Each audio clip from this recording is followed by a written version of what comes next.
जब आपकी train main line से स्टेशन के प्लेटफॉर्म में एंटर करती है, तो मोस्टली एक टर्नआउट या रेल क्रॉसिंग से गुजरती है। इस रेल क्रॉसिंग्स में ट्रेन एक ट्रैक से दूसरे ट्रैक्स में मूव करती है, जिससे ट्रैक टर्नआउट या रेलवे क्रॉसिंग कहा जाता है।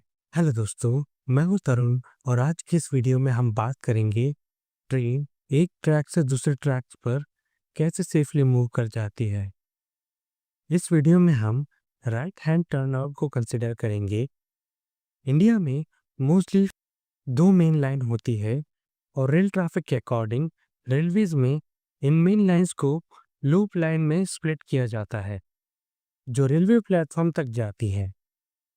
जब ट्रेन लूप लाइन पर बने प्लेटफॉर्म पर खड़ी होती है, तो मेन लाइन क्लियर हो जाती है। इस टाइम पर मेन लाइन से होते हुए कोई दूसरी ट्रेन क्रॉस कर सकती है। ये रेलवे टर्नआउट स्टेशन के आउटर एरिया में बना होता है और इन टर्नआउट्स पर इलेक्ट्रॉनिक पॉइंट मशीन लगी होती है, जिसे स्टेशन मास्टर कंट्रोल करता है।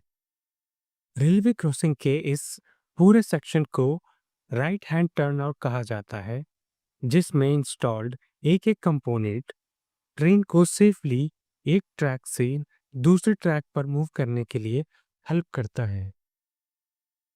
इस एनिमेशन में जो हाईलाइट रेल्स हैं, उन्हें रनिंग रेल्स बोला जाता है और टर्न आउट सेक्शन पर ये रेल्स के डिज़ाइन में कोई चेंजेस नहीं किए जाते हैं और क्रॉसिंग में इस फिक्स्ड रेल को स्टॉक रेल बोला जाता है, जो ट्रेन को गाइड करता है। रेलवे क्रॉसिंग की शुरुआत इन टंग रेल से होती है, जो कि टेपर डिज़ाइन में बनी होती है, जिसे पॉइंट ब्लेड्स या स्विच ब्लेड्स बोला जाता है। ये स्विच ब्लेड्स मूवेबल होती है और ये पॉइंट मशीन इन्हें कंट्रोल करती है।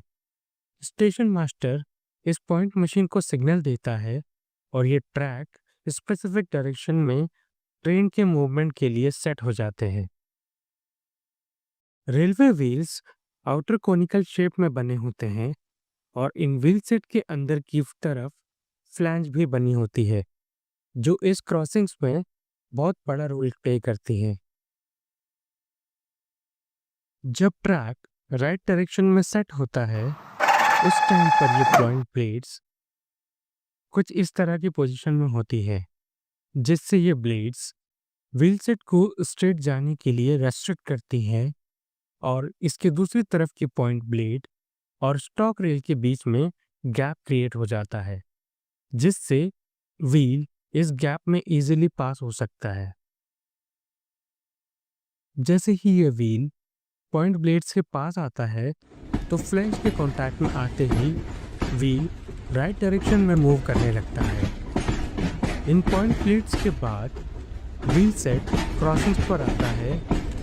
रेलवे टर्नआउट में ये एरिया को क्रॉसिंग बोला जाता है और ये क्रॉसिंग व्हील सेट को दोनों डायरेक्शन में जाने के लिए अलाउ करती है। इस सेक्शन को फ्रॉग रेल्स या क्रॉसिंग नोज कहा जाता है और इनके पास विंग रेल्स होती है। इस क्रॉसिंग पर व्हील सेट को डिरेल होने से बचाने के लिए इन चेक रेल्स या गार्ड रेल्स को इंस्टॉल किया जाता है, जिसमें स्टॉक रेल और चेक रेल के बीच में गैप होता है, जो व्हील के फ्लैंज को गाइडवे प्रोवाइड करता है। और ये चेक रेल्स व्हील को स्पेसिफिक ट्रैक पर जाने के लिए ही अलाउ करती है। इस क्रॉसिंग को क्रॉस करते हुए ये व्हील्स रनिंग रेल्स पर आ जाते हैं और अपनी जर्नी को कंटिन्यू करते हैं। अगर स्टेशन मास्टर को ट्रेन को मेन लाइन से ही पास देना है, तो पॉइंट मशीन इन पॉइंट प्लेट्स को कुछ इस तरह से सेट करती है, जिससे स्ट्रेट लाइन के लिए पॉइंट ब्लेड और स्टॉक रेल के बीच में गैप क्रिएट होता है, जो व्हील को स्ट्रेट जाने के लिए अलाउ करता है। जैसे ही यह व्हील ब्लेड्स के कांटेक्ट में आता है, ये पॉइंट ब्लेड व्हील के फ्लैंज को गाइड करती है और मेन लाइन से इन क्रॉसिंग्स पर आ जाती है। और ये चेक रेल्स इन व्हील्स को गाइड करती है और इस क्रॉसेस को पास करते हुए मेन लाइन पर निकल जाती है। आपको ये वीडियो कैसा लगा? अपना फीडबैक लाइक और कमेंट करके ज़रूर दीजिए और ऐसी एनिमेटेड इन्फॉर्मेशन के लिए इस चैनल को ज़रूर सब्सक्राइब करें। इस वीडियो को पूरा देखने के लिए आपका बहुत बहुत धन्यवाद।